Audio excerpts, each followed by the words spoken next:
Hi, everyone. I'm here talking to you today about research writing. This is going to be part one of a series of video lectures that I'm going to put on Canvas for you. Today, this first one, we're just going to talk about topic selection and time management for this writing project, and then I'll do another one on source evaluation. And I'll do another one that's kind of like a library orientation, showing you around the databases that the library has and how to search for research materials while you're on there. So the first thing you're going to want to do for your research paper is select a topic, and I handed out a brainstorming worksheet for you. You can list some possible topic ideas at the top, and then you'll be doing some idea mapping or clustering in the concept cloud area. When you do that, when you do some of that bubble mapping, idea mapping, you will be able to narrow down your topic and brainstorm some of the specific points or subtopics that you might bring up while you are exploring that topic. Topic you want to choose, you may want to choose a subject that you'd like to learn more about, since if you are doing it correctly, you're going to be reading a lot about your subject. You may also choose a subject that you are already passionate about, something you care about, something that you want to convince people of, like a pet cause, a pet peeve, something like that, something that you already care about, something that maybe makes you angry when you read the news, or something that gets you riled up, worked up, something that is a topic that makes you want to change the world in some way. Because remember, this is going to be an argumentative essay. You need to actually persuade your audience of whatever you are arguing. A lot of people think research papers can just be informative. And that's one type of research paper. Like if you were to say, I want to research how heart disease spreads, right? And then you just do a lot of research on what causes heart disease, and then you tell me about what you read, but you aren't making an argument. You're just stating facts. That's informative. Your research paper that we're doing in this class is argumentative.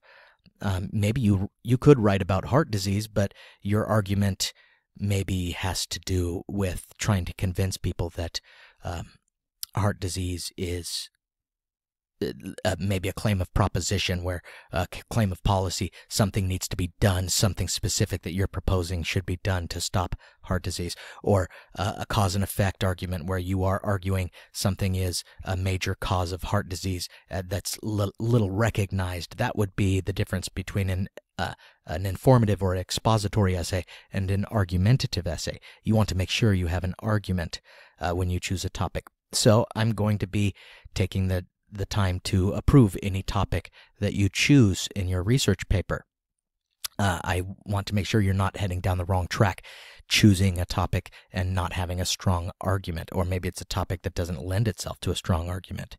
If you decided to research how cheese is made, you might not be able to find a strong argument to make about that topic.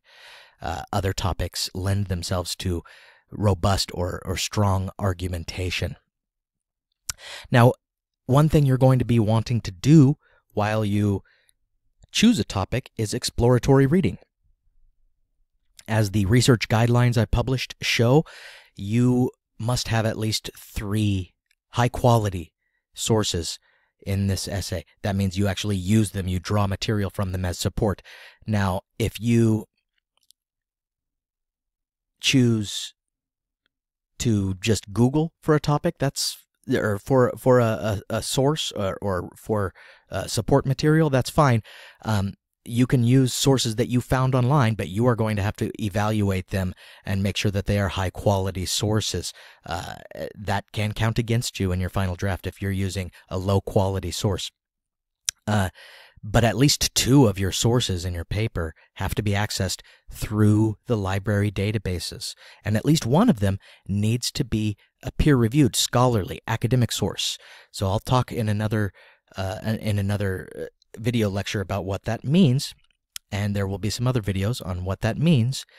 And you will, it'll be up to you to find sources. In your research proposal, I should see that some of your sources are scholarly or academic, and they're coming from the databases. So as you're choosing a topic, it's going to be important for you to be searching through the databases, trying to see what's out there on your topic, what people are saying about your topic, what kind of sources are available through the databases on your topic.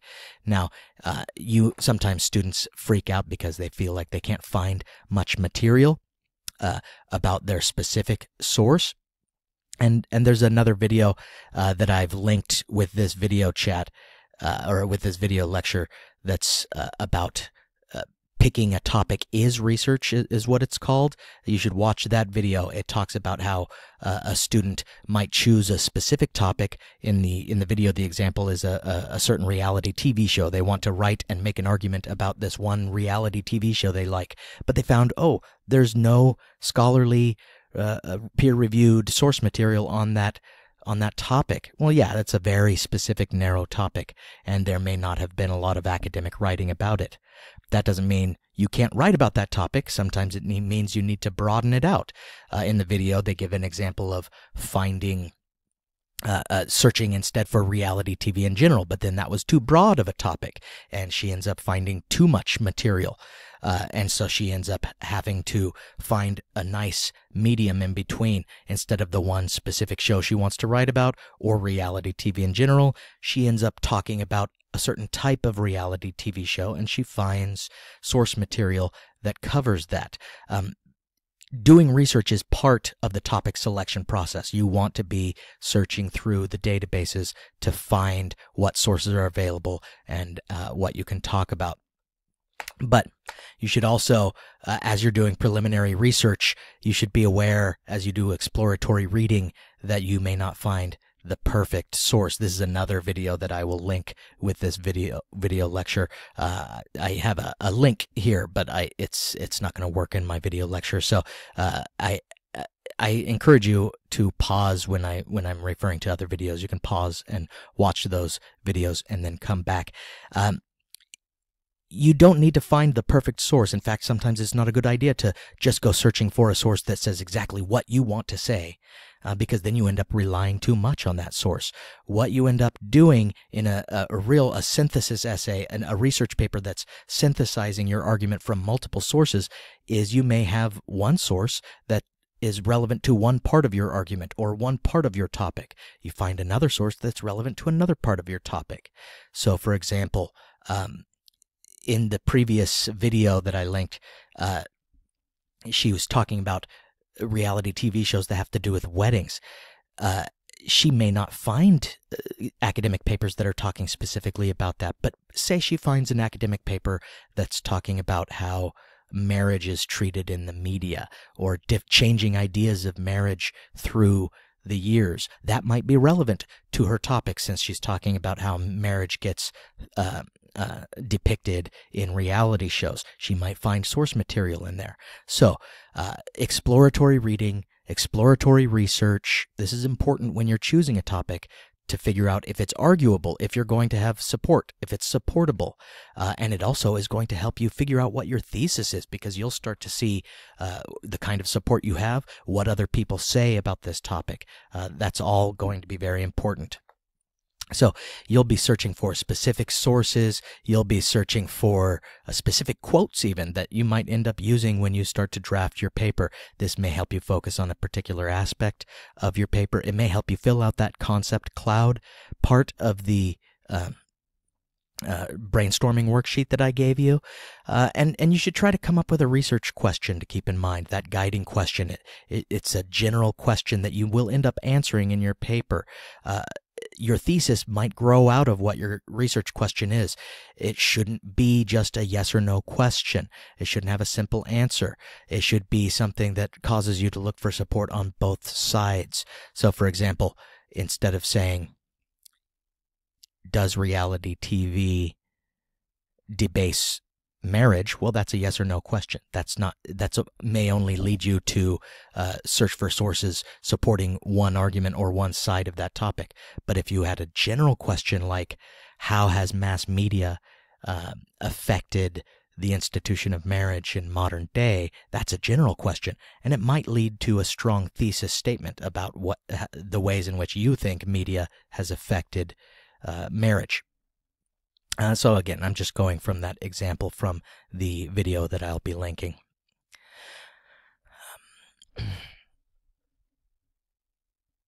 I'll be talking about evaluating sources in another a separate video lecture.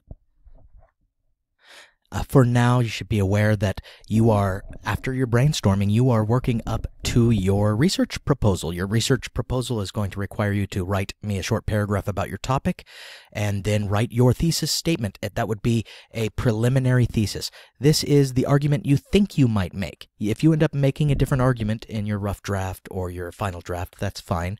But it's essentially it's your first answer, your initial answer to your research question.